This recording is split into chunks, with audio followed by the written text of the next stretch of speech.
Riunione sindacale questa mattina della triplice CGIL CISL UIL qui presso l'ASP. C'è un problema di stabilizzazione dei precari, se ci sintetizza la posizione della CISL e che tipo di attese ci sono per i lavoratori.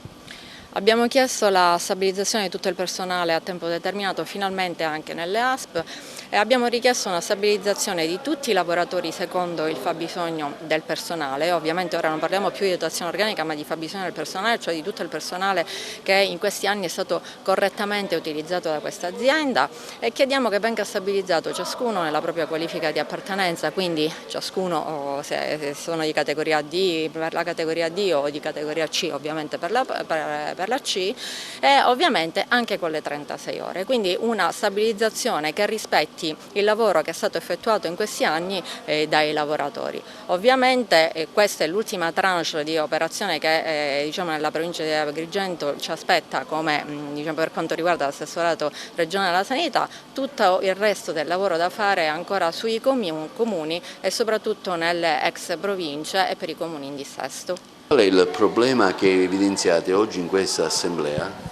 I problemi essenziali sono tanti per il precariato, però oggi è importantissimo perché dopo una riunione fatta con la direzione aziendale si è stabilito che ci sarà l'assunzione per tutti i precari che hanno più di 20 anni di servizio, persone che lavorano integrate negli uffici, e avranno finalmente la felicità di poter avere la trasformazione del contratto da tempo determinato a tempo indeterminato, mantenendo la loro qualifica, che è importantissimo sia per la dignità del lavoratore, sia perché i servizi che dà questo ente debbono essere garantiti con personale che ha qualifica specifica e istruzione per poter mantenere questi servizi. Ma guardi, per noi questa veramente è l'occasione buona per chiudere queste problematiche che invece il mondo del precariato nell'ASP di Agrigento, perché abbiamo trovato finalmente un'amministrazione disponibile a poter chiudere.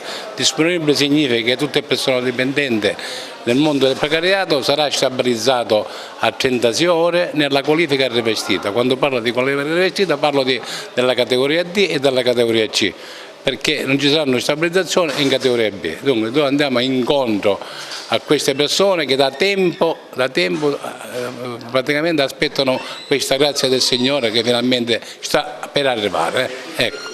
Dunque la CISL, la UIL e la CGIL si sono impegnate anche ad aprire, perché la Madia non parla solo di precariato, la Madia parla pure del personale di ruolo che fermo da decenni non ha avuto i passaggi verticali. Dunque siamo noi pure, dopo che stabilizziamo il personale del precariato, apriamo ai passaggi verticali del personale dipendente di categoria A, di categoria B, di categoria C e di categoria D. Ma questi sono gli impegni assunti che la CISL di Funzione Pubblica porterà sicuramente avanti assieme alle altre sigle sindacali.